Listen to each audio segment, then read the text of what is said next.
తిరిగి వార్తలకు స్వాగతం.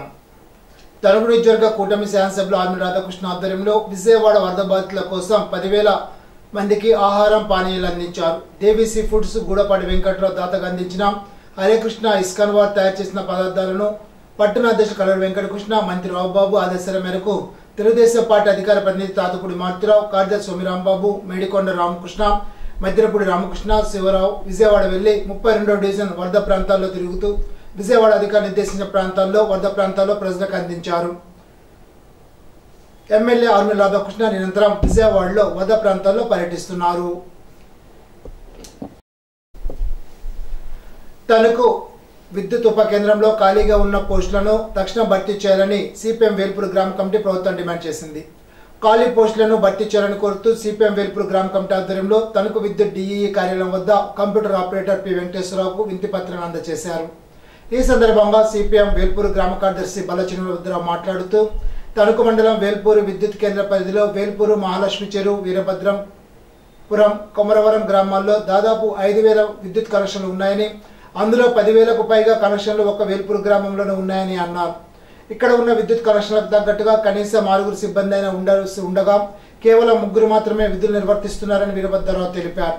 కార్యక్రమంలో సిపిఎం శాఖ కార్యదర్శులు వాస వెంకటేశ్వరరావు, తిరునాథ వెంకటేశ్వరరావు, అంబటి రామకృష్ణ, కొడుక వీరభద్రరావు, వాస పోసయ్య, తాల సత్యనారాయణ, బొక్క మోహన్ రావు తదితరులు పాల్గొన్నారు. గణపవరం మండలం కోమర్రు నెంబర్ 1 పాఠశాల సెకండ్ గ్రేడ్ ఉపాధ్యాయుని కె మంజుల జిల్లా స్థాయిలో ఉత్తమ ఉపాధ్యాయుగా ఎంపికయ్యారు. ఆమెను మండల విద్యాశాఖ అధికారులు పి శేషు, జి బాలయ్య అభినందించారు. ఇటీవల భారీ వర్షాలకు వరద ముప్పు గురైన విజయవాడ పరిసర ప్రాంతాల ప్రజలను ఆదుకునేందుకు ప్రభుత్వ యంత్రాంగం సంసిద్ధంగా ఉందని తాడేపల్లిగూడెం శాసనసభ్యులు బొలిశెట్టి శ్రీనివాస్ పేర్కొన్నారు. విజయవాడ కలెక్టరేట్ లో ఏర్పాటు చేసిన కంట్రోల్ రూమ్ అయిన ముఖ్యమంత్రి నారా చంద్రబాబు నాయుడుతో పాటు విద్యాశాఖ మంత్రి నారా లోకేష్, పౌర సరఫరాల శాఖ మంత్రి నాదెండ్ల మనోహర్, గాజువాక ఎమ్మెల్యే పల్ల శ్రీనివాసులతో కలిసి పరిస్థితిని సమీక్షిస్తున్నారు. వరద బాధితులకు సహాయార్థం తాడేపల్లిగూడెం నియోజకవర్గం నుండి ఎటువంటి సహాయ కార్యక్రమాన్ని చేయడానికి సిద్ధమంటూ ఆయన అధినాయకులకు సమాచారం ఇచ్చారు. ముఖ్యమంత్రి చంద్రబాబు నాయుడు కలిసి అనంతరం ఆయన నేరుగా వరద ప్రభావిత ప్రాంతాలకు వెళ్లి సహాయ కార్యక్రమంలో పాల్గొనున్నారు. తాడేపల్లిగూడెం నుండి ఇప్పటికే 1,00,000 వరకు ఆహార పట్లాలను సిద్ధం చేసిన ఆయన వివిధ గ్రామాలు, వివిధ స్వచ్ఛంద సేవా సంస్థల నుండి వాటర్ బాటిళ్లు, బిస్కెట్ ప్యాకెట్లను, బ్రెడ్ వంటి వాటిని తాడేపల్లిగూడెం నుంచి తరలించేందుకు సిద్ధం చేస్తున్నామని అన్నారు. తాడేపల్లిగూడెంలోని దాతలు ఇంకా ముందుకు రావాలని పిలుపునిచ్చారు. విజయవాడ వరదల్లో చిక్కుని విలువలాడుతున్న ప్రజలకు ఆహారాన్ని అందించుకుందుకు పెదపుల్లేరు గ్రామ ప్రజలు బుధవారం ముందుకు వచ్చారు. గ్రామంలోని రామాలయం వద్ద 6,000 బిర్యానీ, కర్రీ, రైస్ ప్యాకెట్లు తయారు చేశారు. గ్రామ విఆర్ఓ దాస్ విజ్ఞప్తి మేరకు గ్రామ ప్రజలు భోజన ప్యాకెట్లు తయారు చేసి ముందుకు రావడం శుభ పరిమాణమని గ్రామ ప్రముఖులు తెలిపారు. ఎంపీటీసీ సభ్యులు రాయి రావులమ్మ, సర్పంచ్ కన్నం పార్వతి వెంకటేశ్వర్లు, సహకార సంఘ మాజీ అధ్యక్షుడు కల్దిని సీతారామరాజు, గ్రామ తెలుగుదేశం పార్టీ అధ్యక్షుడు నడిపల్లి సత్యబాబు, మాజీ సర్పంచ్ గేదెల హేమలత నరసింహులు, గ్రామ ప్రముఖులు ఎడ్ల సత్యనారాయణ, వేగిరెడ్డి రాము, పాటూరు దొరబాబు, ఆంజనేయులు, వేగిరెడ్డి చిన్నబ్బాయి, వివిధ కులాల సంఘాలు, రాష్ట్ర ప్రముఖుల ఆధ్వర్యంలో భోజనాలు తయారయ్యాయి. మహిళలు పెద్ద సంఖ్యలో పాల్గొని ఆహార పొట్లాలు తయారు చేశారు. మండల తహసీల్దార్ నాగార్జున ఆహార పొట్లాల వాహనాలకు కొబ్బరికాయ కొట్టి విజయవాడకు పంపించారు. కార్యక్రమంలో గ్రామ ప్రముఖులు పాల్గొన్నారు. ఇప్పుడు తూర్పుగోదావరి జిల్లా వార్తలు. రాజమహేంద్రవరం నగరపాలక సంస్థ కార్యాలయం నుంచి బుధవారం వీడియో కాన్ఫరెన్స్ ద్వారా కలెక్టర్ పి ప్రశాంతి డివిజన్ మండల స్థాయి అధికారులతో జిల్లాలో విస్తారంగా కురుస్తున్న అధిక వర్షపాతం, గోదావరి నది చేరుతున్న వరద నీరు నేపథ్యంలో ముందస్తు జాగ్రత్తలపై ఆదేశాలు జారీ చేశారు. కలెక్టరేట్ నుండి joint collector S Chinnaramudu, DRO Narasimhulu, KSRDC Krishna Nayak, ఇతర సమన్వయ శాఖల అధికారులు పాల్గొన్నారు. అందరికీ నమస్కారం. ఈరోజు మనకి ఎర్లీ మార్నింగ్ నుంచి ఇప్పటి వరకు తూర్పుగోదావరి జిల్లా అంతా కూడా చాలా విస్తృతంగా వర్షాలు రావడం జరిగింది. జిల్లా అంతా చూసుకుంటే మనకి 4 సెంటీమీటర్స్ వరకు వర్షం పడింది.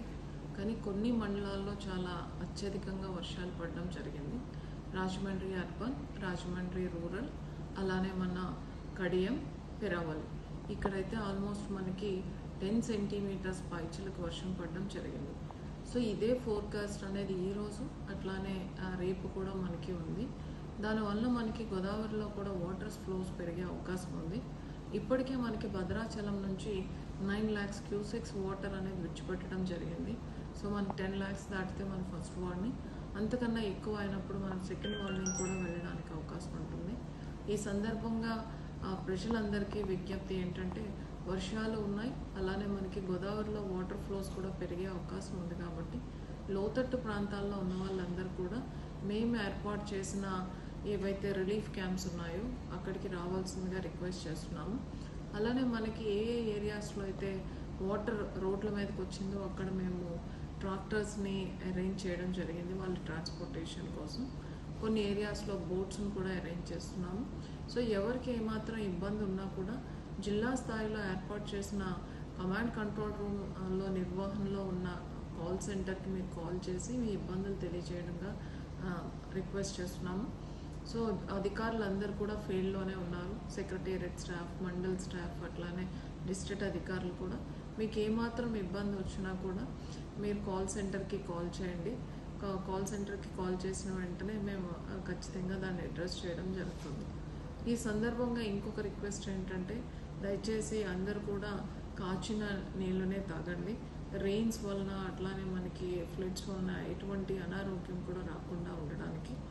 అండ్ స్కూల్స్కి హాలిడే వచ్చింది, పిల్లలందరినీ కూడా ఇంట్లోనే పెట్టి వాళ్ళ రోడ్ల మీద వాటర్లో ఆడుకోకుండా పేరెంట్స్ కూడా తగు జాగ్రత్తలు తీసుకోవాల్సిందిగా రిక్వెస్ట్ చేయడం జరుగుతుంది.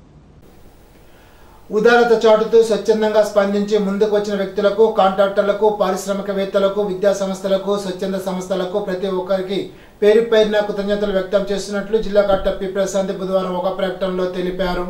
రాష్ట్ర ముఖ్యమంత్రి నారా చంద్రబాబు నాయుడు ఇచ్చిన పిలుపుకు స్పందించి జిల్లా యంత్రాంగం విజ్ఞప్తిని గౌరవిస్తూ ఆపదలో ఉన్న ప్రజలను ఆదుకునేందుకు ముందుకు వచ్చిన ప్రతి ఒక్కరూ వారి వంతుగా మానవత్వం చాటుకున్నారని అన్నారు.